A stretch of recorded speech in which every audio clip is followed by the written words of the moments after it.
game yang kedua. Akan jadi seperti apa untuk ban and pick-nya, karena dengan Geek yang kembali ada di first pick, mereka langsung menutup ke arah Matilda jauh head. Dan sekarang Luoyi yang sepertinya tidak ingin dimainkan oleh Coach Blumzy. Luoyi ya, karena tadi sempat kita lihat juga bahwa Luoyi di first pick. Dan kayaknya menyerahkan Luoyi ke RRQ juga bukan good option sih. Jadi mereka ban aja di sini. Yap. Dan untuk pilihan yang terbuka saat ini masih cukup banyak. Harit kali ini terbuka, berbeda dengan game sebelumnya tetap di ban ya, tapi Hanzo-nya yang justru bakal jadi pertukaran. Kalau dengan Harit ya berarti ini jatuhnya kayak menutup potensi untuk split push dari Shadera. Sehingga early game-nya bisa dibawakan, mungkin jauh lebih dominan untuk Geek Fam seharusnya. Karena tadi dengan Moskov mereka agak sedikit menurunkan atau meredam early game mereka biar tidak terlalu galak. Ya, untuk Moskov ya yang memberikan sedikit perubahan memang, namun dengan Suyo yang terbuka yang bakal langsung diamankan, akan dilengkapi dengan apa nih? Karena Granger sepertinya nggak perlu terlalu buru-buru juga meskipun terbuka. Di sisi lain juga sayangnya chip belum bisa digunakan ya, karena ada sedikit bug. Boleh dikasih tahu informasinya Nevin? Iya, jadi untuk chip saat ini hari masih ini dalam perbaikan masih dalam ya? perbaikan. Karena ketika ngebuka teleportationsnya ya ada sedikit framing untuk seluruh pemain, jadi bakal ditutup dulu, nggak bisa digunakan. That's why salah satu alasannya juga kok nggak masuk ke banning, nggak masuk ke pick juga dari tadi ya. Padahal ya kita tahu sendiri ya itu hero pick or ban ya. Iya, biasanya kan selalu muncul ya. Dan sekarang Gatot Kaca langsung diambil di pick yang kedua. Ini Suyo Gatot Kaca ini bakal jadi alternatif sebenarnya buat Suyo dan juga Jauhead ya. Jadi offensifnya tetap dapat, area of effect-nya juga tetap bisa bermain. Dan dengan adanya Suyo otomatis membuka potensi bahwa RRQ bakal benar-benar ngotot di early game dan juga di objektif. Iya, iya. Oh ya, by the way aku belum lihat Farsha juga. Meskipun dapat sedikit adjustment ya yang lumayan menguntungkan sih menurutku. Wah iyalah itu menguntungkan banget. Di dalam push itu ternyata bisa ngelihat orang dengan Curse of Pro. Terus wingspan-wingsnya jadi semakin lebih cepat. Nambahin lagi tuh movement speednya. Iya, Feather Airstrike itu akan memicu juga pasif dari Farsha yang nantinya burung fairy-nya akan langsung mengejar terus-terusan. Nah, tapi kayaknya belum jadi prioritas ya buat sekarang. Apalagi dengan kehadiran Joy dan juga Chow yang sama-sama agresif ya untuk mengincar ke bagian lini belakang. Granger yang akhirnya jadi pilihan, tapi 2 magic damage. Ya kayaknya nggak masalah sih menurutku. Selama itu adalah Joy dan Harit. Karena Haritnya masih bisa mukul tower kan. Kan permasalahannya double magic itu kalau misalkan gak ada yang bisa ngehit ke arah turret. Ya. Iya. Itu akan jadi terkendala sendiri. Makanya kayak misalkan kita ngeliat nih. Anggap sinerginya adalah Joy Jungle dan Nathan. Itu masih aman gitu loh.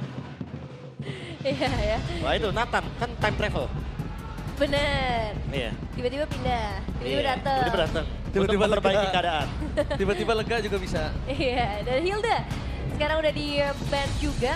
Tapi yang menarik dari Hilda nih kayaknya dari kemarin muncul terus, Prof. Apa yang berbeda dengan Hilda sekarang? Aku merasa kayak di musim ini ya. Iya. Hilda itu win rate-nya sudah mulai menurun. Dan beberapa tim kayak udah sadar juga gimana caranya untuk bisa nge-stop dominasi dari Hilda dari early game. Biar Hilda tuh nggak dapetin ruang untuk dia bisa semena-mena masuk ke dalam area jungle.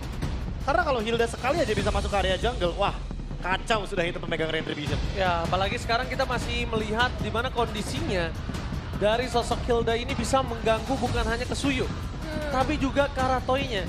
Dari tadi yang diperhatikan adalah gimana Toy-nya ini selalu menjadi target utama.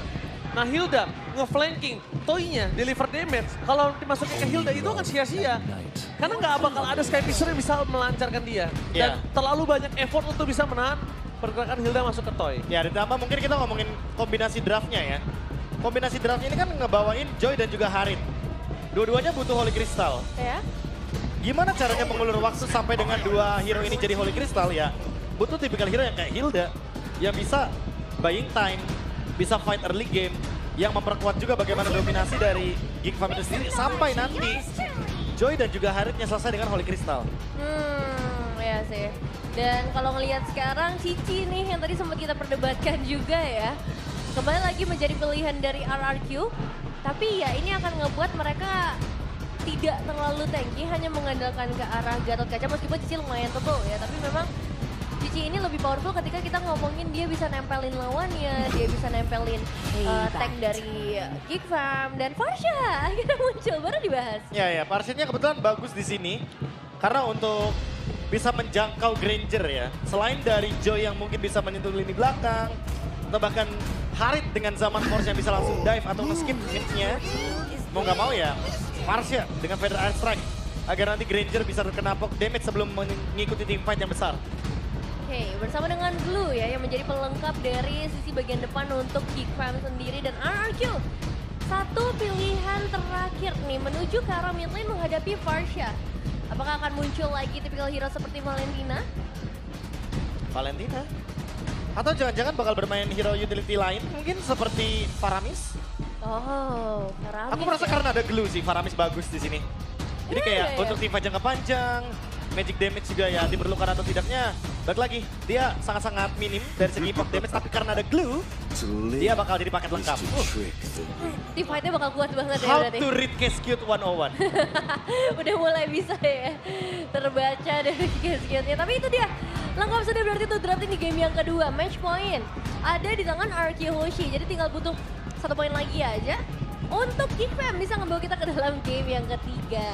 Oke, tapi draftnya Nevin, apakah Nevin kali ini masih ke arah Geekfam? Masih. Untuk arah Geekfam. Wah, kalau aku sih jujur ya, kalau game pertama aku ngelihat Gatot Kaca dan Badang. Iya. Tapi game kedua aku ngeliat Faramisnya bener-bener susah loh untuk bisa dihancurkan. Kecuali kalau misalkan emang dominasi early gamenya bisa dimainkan sama Geekfam.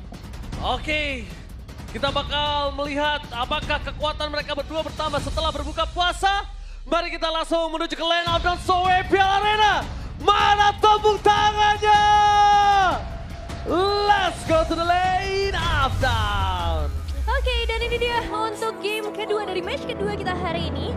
Melihat bagaimana pertemuan Joy dan Suyo akan kembali lagi kita saksikan bersama. Tapi bedanya, Farsha dengan update terbarunya, apakah dia akan jadi lebih agresif? Dan Balaiski yang juga sudah mulai memberikan gangguan jelas dengan cowoknya.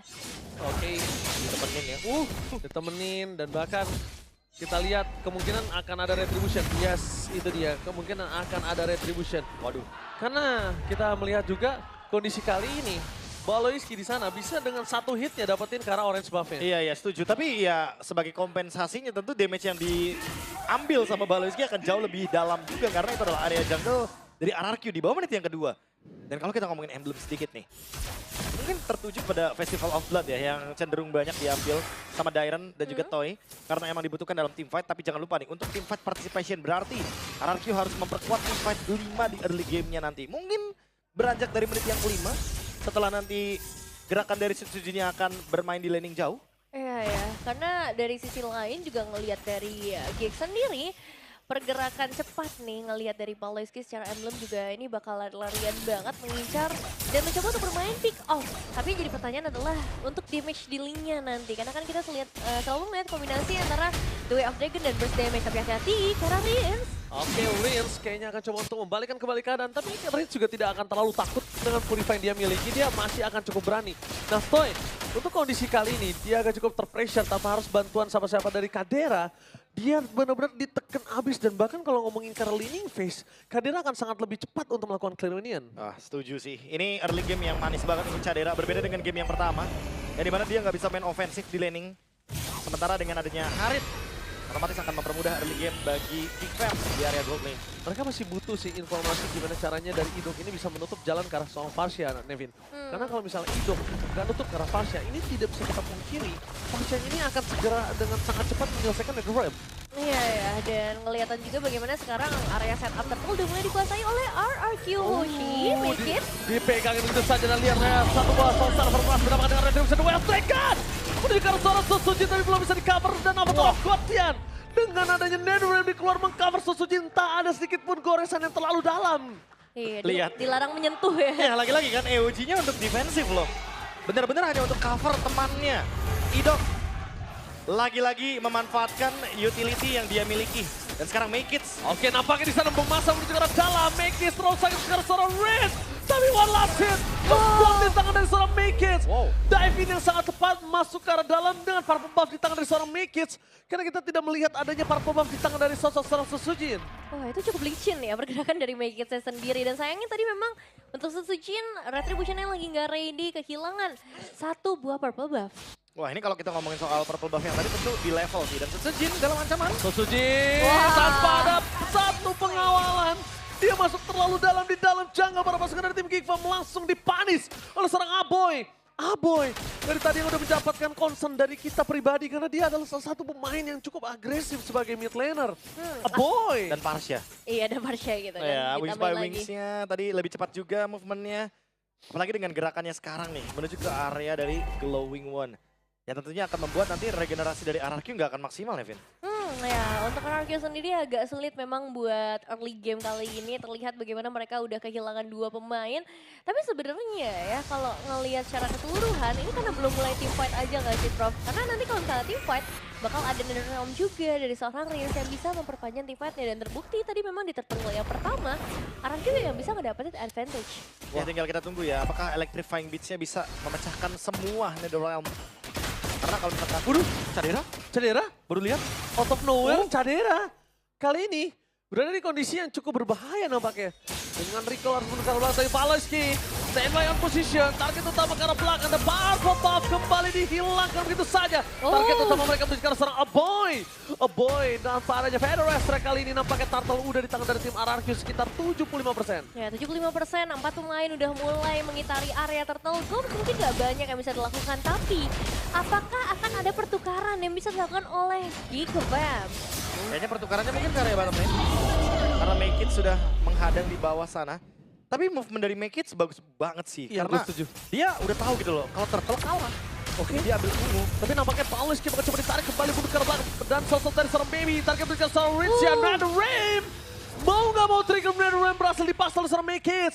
Membuat para pasukan dari tim RRQ mereka kehilangan satu utility-nya, Nevi. Oke, masih cukup aman kembali lagi. Rins bisa berjalan dengan tenang. Tapi pressure dari Aboy ini loh yang dari tadi gak berhenti-henti. Wah, tegang nih. Waduh, Deg-degan nih. Mukanya serius banget. Aduh, gemoynya R7.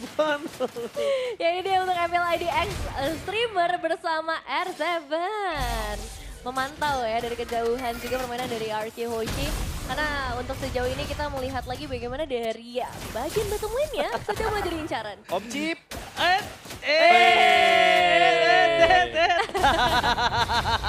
Aduh. Halo. Oke, The Wild Dragon langsung menuju ke seorang Icho. Cover sangat cepat menuju ke belakang. Avatar dia forward defensif, tapi Toy! One last hit Fedor Strike tadi untungnya nggak langsung menuju ke seorang Toy. Kalau Toy dia terkena satu Fedor Strike sudah hilang. Dia ditelan bumi, sudah dipastikan Evin. Ya bahaya banget sih pergerakan dari Toy. Tapi masih Gila. loh, masih make it. Banget Diambil mau lagi. tergangguin lagi dan dapat lagi bro. Nah, tapi permasalahannya udah 3 purple buff diambil. Level yang Sujin cuma beda 1 loh. Dan Iya. satu lagi, untungnya ini pakai Suyo. Iya, Nggak terlalu bener. depending ya. Gak terlalu depending dan masih bisa dijawab gitu loh sama kontes Turtle. Berarti tinggal gimana caranya, sakit banget tapi Oke, dipaksa dari daerah mundur ke belakang dan lihat udah mulai digoncengin oleh seorang Cops. Bakal di following up dan itu dia Netherrealm. Mencoba untuk melakukan following up dan turun mundur ke arah belakang. Cops gak punya jalan untuk pulang lagi, harus hilang di telan bumi. Riz kembali lagi menjadi satu penyelamat untuk para pasukan dari tim RRQ. Walaupun dia tetap harus keluarin Netherrealm-nya, but it's okay, totally worth it. Cuma jadi pertanyaan apakah dengan satu informasi ya ultimate tersebut The Way of Dragon. Oke, tapi nampaknya Purifier telah dipaksa mundur ke belakang. Palus Peter maka begitu saja Make It! Ini akan menjadi satu poin kill yang bahaya. Karena seluruh keunggulan yang dipegang Make It semuanya jadi sia-sia. Purple Buff terbuka. Susuji dapetin poin kill. Dapetin Turtle. 1.600 gold langsung menggulung menuju ke arah RRQ. wah swingnya jauh banget, ini momentum dipegang balik hanya karena satu gerakan saja. Cover terhadap Dairen sehingga Wah, Dairennya gila. bisa pegang kendali penuh terhadap Turtle. Dan memenangkan kuantitas itu yang dicari sama RRQ. Sama satu lagi sih Nevin dan juga Profesor KB. Yep. Ketika The Way of Dragon, Rins dia nggak pakai Purify langsung. Kenapa? Supaya dia tetap membuat Parsianya titik dari Fedor Strike ke dia. Fedor Strike ketika Baluski di tengah ditarik ke dalam pit Turtle. Jadi Baluski nyangkut. Ya dan tadi emang secara damage sebenarnya dari Geekfam belum bisa ya untuk menghadapi tim fight besar yang disediakan oleh RRQ Hoshi sendiri. Dan Dairen ini sakitnya bukan main lagi sih, tapi 3 pemain dikirim ke atas untuk Dairen. Tapi kali ini kayaknya dia harus tumbang deh, karena tidak akan bisa menyelamatkan dengan terlalu banyak posisi terbuka. Tapi terlalu banyak waktu yang diberikan oleh para pasukan dari tim RRQ terhadap Dairen tadi. Terlalu banyak waktu, sayangnya belum ada pertukaran. Dan Masalahnya pertukarannya mid lane. Iya. Itu lebih mahal. Betul, dan sekarang dari kehadirannya juga udah mulai menjadi target selanjutnya dari RRQ. Mereka kirim patung lain ke bagian bawah. Oh, Konsil Gaming dari sosok seorang Baloyski kali ini untuk sulit mencari siapapun yang bisa dia tendang. Toy, terlalu dini untuk menundangkan seorang Toy, menumbangkan dia. Ini nggak cukup baik ketika dua counter yang sigap berada di arah bottom lane. Experience, Purify, Idok, terlalu banyak sword skill yang bisa menyelamatkan dia, terlalu keras. Jadi Balai juga agak cukup bingung. Dan nambah 1% nih untuk audience predictions-nya masih. Tadi 88? Iya, tadi 88, tambah 12. Nambah 1 ya? 1% dari sekian ribu orang yang Iya, nonton makanya, tinggi loh. Nambah. 1% dari 1000 berapa nih, Bet? 1% dari 1000, bagi 100 bang. 100 lah. Iya, Dari 10.000? 1%? 1000. 1000. Ragu gitu jawabnya. Anyway, untuk sekarang ya setupnya akan di-build lagi sama Geekfam karena mereka pegang Chow. Jadi mereka harus buka duluan. Tinggal gimana caranya nge-react, apalagi dengan adanya Revitalize mungkin dari Idok. Ya, tapi kalau ngomongin Gops ya dia udah nggak bisa terlalu masuk lebih dalam dan nggak berani selama masih ada Rinzi ya di sana Demi. Ya, dan sekarang Lord yang kembali lagi bakal menjadi incaran utama dari Suzujen Suyo. Yang bisa dibilang lebih stabil ke arah objektif kali ini harus sedikit bersabar. Mengingat ya, tanpa kehadiran dari Idok, ini akan sedikit lebih sulit buat mereka. Wah, ini yang paling sedikit repot ya adalah Gobs-nya sebenarnya kalau boleh jujur. Iya. Karena semenjak ada Faramis last pick tadi ya. Bingung dia. Itu dia bingung, dia mau buka ultimate tapi nanti disemprot ya kan. Pakai Ghostbuster hilang nanti jadi tiba-tiba. Gak buka ultimate-nya juga salah. Tapi lihat di sini, lihat mereka menuju ke arah seorang Toy. Targetnya terlalu cepat untuk meng-cover Toy dan Aboy.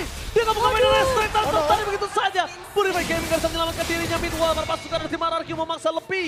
Dengan Palos yang akan dimakan para pasukan dari tim Geekfam. Harus mundur sedang Tyrant. Metal Detector berhasil mencari di mana keberadaan dari seorang Make It. Tercuri begitu saja Toy, terlalu sakit, langsung di cover dengan ada Netherrealm.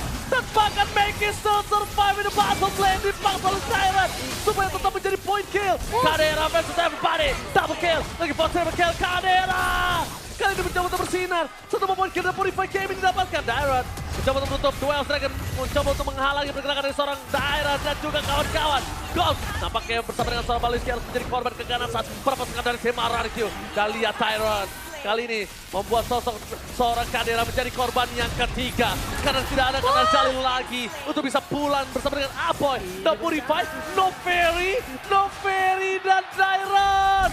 Alphonse is never enough. Aboy still survive in the bottom lane. Wow, satu pertarungan panjang dilakukan oleh kedua belah tim. Tapi memang ada pertukaran Gila, akhirnya Kadera menuju ke arah Riz. Tapi ya, Kadera sih ini benar-benar spotlight kita hari ini.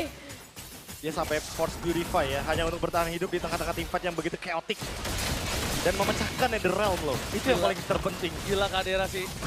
Benar-benar perform banget kali ini nampaknya. Lihat Package mencoba untuk masuk, ditutup oleh seorang Idong. Target utama mereka mengejar seorang Package. Defense jadi pilihan utama. Dan berpasukan dari tim RRQ. Mereka coba untuk mendapatkan drop. Tapi Tyrant kali ini akan membuat Gobs terperangkap. Gobs, where are you going? Gak boleh pulang. Maunya digoyang dan hilang begitu saja. Ya, tidak dapat turtle dihilangkan karena Gold hanya ada satu inner turret saja. Mungkin dia ada top lane yang bisa dibilang menjadi pertukaran. Tapi itu pun gak worth it karena sekarang dari Geekfam mereka harus mulai mencari cara defensif yang paling tepat menghadapi permainan agresif dari Arkeoshi. Wah, ini dengan adanya Lord ya. Udah pasti yang namanya inner turret bakal coba buat dipaksa dapatkan. Apalagi Blade of Despair dari Setsujin. Damage-nya akan lebih berasa, even mungkin ke Gobs. Karena Gobs masih kurang nih dari segi item-item badannya. Coba, kalau kita kan sempat berbicara dengan pas Pam Toy, lihat. Toy tidak memberikan satu point kill, tapi dia tetap di cover. Tetap. Itulah dimana satu suaranya nih yang cukup mahal. Iya, mereka tahu target utamanya, winning position mereka di area late game seperti apa. Lordnya masih bisa tahan, tapi ini Shafi. Way of Dragon menjadi seorang Tyrant, digagalkan dan Netherrealm. Membalikan kembali karena ball seorang Baloyski terperangkap di depan sana. Satu point kill dengan Sky Pistol akhirnya menggunakan seorang Baloyski. Kadera harus mundur ke arah belakang karena Mekis berhasil menuntaskan tugasnya untuk menyelesaikan Lord top lane. Ya, itu dia investasi ke arah Toy yang berhasil karena dengan satu hit saja Baloyski langsung menghilang tanpa jejak. Dan sekarang dari Mekis juga harus sedikit berhati-hati. Area base mereka sudah mulai menjadi tempat jajahan dari RRQ dan mereka akan mendekat lagi. Tapi sayangnya masih ada Feather Ice Strike. Sakit banget Aboy. Ya, dia kena Dead Sonata soalnya. Iya, dan bahkan lihat, ini kalau bisa dibilang, Toy ini pakai skin yang original kan? Iya. Kayak tuturu ya, ngeliat-liat ya. Makanya dari awal ya, no skin. No skin. Oke. Tapi kita lihat para pasukan dari tim RRQ membuat para pasukan dari tim Geek Farm kali ini dari goldnya yang pernah sempat mereka pegang. Jauh banget Nevin kali ini langsung menuju di 4.000. Bahkan untuk menumbangkan Idok. Yep. Jujur mereka butuh 4 orang minimal. Ya, Tanpa Gops gak apa-apa. Tapi 4 orang ya. Iya. 4 orang itu nge-buying time banyak banget sih. Sehingga banyak Pasti. banget space yang bisa diambil juga nanti sama RRQ Hoshi. Udah pasti nih, ini space-nya yang diciptakan malah nggak ada masalah Nevin. Tapi Jatuhnya karena nggak ada hero yang buat split push tadi yang udah sempat kita mention, walaupun Iya. mungkin meredamnya kekuatan dari late game-nya, tapi setidaknya early game-nya udah didapatkan sama Geek Farm, namun nggak berlangsung lama masalahnya early game. Tapi aku kemarin lihat permainan ini Profesor dari seorang Kelra untuk menggunakan Rhapsody-nya ini. Dia tuh Rhapsody-nya tuh nggak sampai selesai. Iya, Rhapsody-nya nggak sampai selesai supaya 3 bisa peluru udah. 3 peluru udah supaya energinya tetap banyak dan dia tetap bisa spamming tuh Nevin. Betul. Walaupun Rondo mendapatkan energi lagi ya. Iya. Tapi Rhapsody-nya nggak 6 aja tuh udah bagus sebenarnya. Peluru terakhir yang meledak itu biasanya mengeluarkan cukup banyak energi. Dan aku melihat itu dari Kelra. Aku penasaran di menit kedua. Heeh. Kelra bisa mendapatkan Hunter Strike. Menit kedua loh. Ya, itu bakal memperkuat tim fight banget sih sebenarnya ya. Apalagi kalau misalnya sekarang ngelihat dari segi objektif yang udah mulai muncul, objektif Lord Susuchin udah pasti akan langsung ada di sana. Tapi yang jadi pertanyaan, ini mau trade ke arah mana lagi? Trade-nya kayaknya nggak akan kalah tim fight sih. Tapi kalau Nevin sadar tuh lihat, Toy. Dipencet Rhapsody-nya nih. Tak, nanti selesai. Udah. Tuh. Nggak sampai full kan? Iya. Nggak sampai dar. Nggak sampai meledak. Cukup. Nah, biar dia bisa spamming lagi. Apalagi butuh tim fight jangka panjang ya. Iya, karena energinya ada. Karena bisa di-cancel. Tapi depan sana Paolo siap sling for defensive. Idok mencoba untuk mendapatkan serang Kadera. Fokus ke arah belakang. Idok akan menaruhkan dia for defensive. Berhasil menyelamatkan dirinya, tapi nampaknya Baloski berhasil menendang 1 orang. Dibalaskan dengan adanya Rizia dengan Dan Ranzan the for design. 2 point kill. Lihat RRQ membalikan keadaan di mana Kadera udah tidak memiliki zaman force dan masih 1 point kill Kadera dapatkan. Kali ini membalikan kembali keadaan Kadera versus everybody. Kadera versus Sai bersama dengan Susujin. Lihat mereka semua kebingungan untuk bisa menangkap Kadera dan bahkan Dairut sekalipun gak bisa memegang ke arah Kadera. Make it. Mencari di mana Susujin berada dan Kadera again. Kadera strikes again. Iya. Ini mengerikan banget ya. Pergerakan dari Kadera yang kembali lagi memukul RRQ Hoshi. Gila Kadera. Supaya nggak terlalu cepat mereka balik ke area Lordnya. Supaya ada waktu supaya Baloy dan juga Goms kembali ke area objektif. Udah ada lagi tuh zaman force-nya tuh. Ya, ini bakal team fight lagi sih seharusnya yang bakal dipaksa sama Geek Fam. Karena mid game mereka kuat banget, mereka punya Joy, mereka punya Harit. 2 tipikal hero yang bahkan bisa langsung dive in ke belakang. Menyelesaikan Netherrealm dengan sangat cepat. Dan udah pasti tentu Toy akan terancam sekali. Ya, ini udah mulai tahan nafas nih permainan dari Kadera karena Dairon udah mulai mendekat juga. Gila, lihat damage yang diberikan sama Force pun ke arah belakang dengan ada Netherrealm. Tidak bisa terlalu kuat untuk ke arah belakang, Riz hilang itu saja. Double kill Kadera, again and again. Membuat perpasukan dari tim RRQ mundur Nevin. Wah, ini Lordnya bakal bebas, bakal menjadi milik dari Geek Fam dan RRQ. What happened? Kadera, jujur Kadera yang merubah segalanya menjadi lebih indah untuk kali ini. Ya, modal Holy Crystal ya, yang tadi sempat kita mention. Kalau misalkan RRQ harus lebih kuat dari sisi early game-nya. Karena beranjak ke mid game to late game, ini kekuatan dari Harit dan Joy akan mencapai power spike maksimalnya. Ya, dan ini hero nyaman ya dari seorang Aboy. 21 kali picks masuk ke dalam top 5 most pick untuk seorang Aboy. Jadi gak heran gameplay Varsha yang memang begitu mengerikan akan kita lihat setelah lagi. Twilight Armor untuk seorang Gops. Nah, akhirnya ada item yang cukup untuk menahan damage dari member RRQ. Dengan ada Twilight Armor, setidaknya dia tidak akan terkena burst damage yang lebih banyak lagi. Termasuk dari Rinse atau bahkan dari Toy. Ya, tapi ini Lordnya udah mulai mendekat dari area top lane. RRQ Hoshi. Mereka masih bisa melakukan clearing cepat di bagian mid lane, tapi untuk defensif. Dan The Realm kah yang akan menyelamatkan mereka karena ini semua akan kembali lagi kepada momentum. No high ground kali ini nampaknya Nevin dan lihat perpasukan dari tim RRQ. Mereka benar-benar tersiksa banget ketika ada Kadera di depan sana. Bahkan Susujin sekalipun gak bisa menangkap serang Kadera. Mendapatkan satu momen, make it almost is never enough. Susujin hampir saja tumbang. Lihat itu hanya ditempel 2 kali tempo saja. Belum bernyanyi dengan pianonya.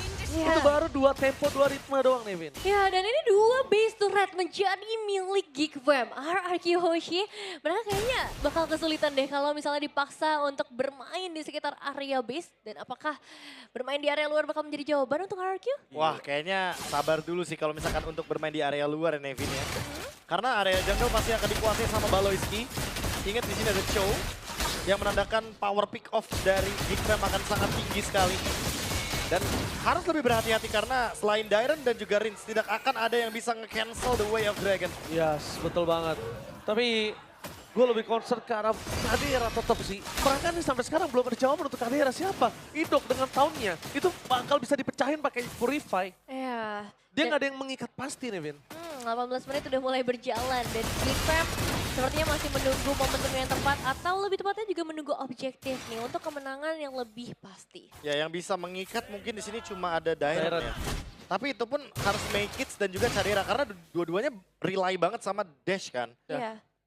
Tapi masalahnya kita nggak pernah ngelihat Kadera dan juga make it. Itu berdekatan loh. Sempat terikat sekali doang, tapi sekali doang. Nah kalau ini beneran berhasil keikat dua-duanya dan nggak di follow up, ini bakal menjadi momentum yang rugi banget sih. Kalau berhasil di follow up, itu dua orang hilang. Aboy sekalipun dengan hero nyamannya dia nggak bakal bisa ngapa-ngapain. Ya, cara item sih sebenarnya untuk Daryl sendiri udah ada si Halberd ya yang juga diamanin untuk ngebuat ya supaya nggak terlalu tebal dari Geekfam-nya sendiri. Tapi Gops dengan Twilight Armor ini tetap jadi satu kesulitan untuk ditembus. Lord Evolve sudah mulai Ini masuk dia. menit 19. Lord yang sangat ganas tentunya. Dan harus didapatkan oleh siapapun. 1000 ke Idok. Gila. Dengan Athena Show. Wild Dragon telah dikeluarkan menuju ke Sondai dan fokus menuju ke seorang Apoy. Tapi untuk ke arah belakang Kadera. Terlalu sakit tidak bisa di-cover dan lihat. Winter Crown mencoba diselamatkan dengan satu buah Net Web. Untuk ke arah belakang berpasukan dari tim RRQ. Masih menahan dengan adanya sosok dari Idok yang masih memiliki Net Web dan Gold.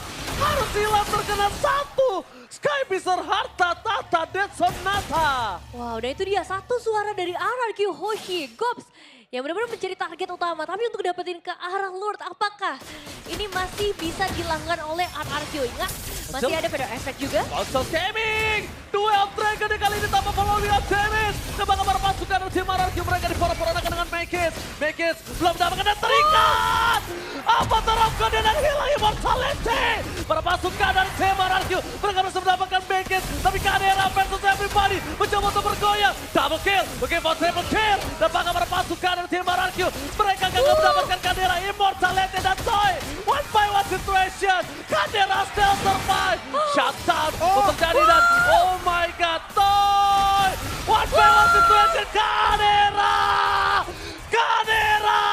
again! Berhasil membuat tim RRQ kepusingan dan wipe out! Webinar sudah mulai masuk juga dari bagian battle lane dari 3 arah bahkan bisa dibawa Gila.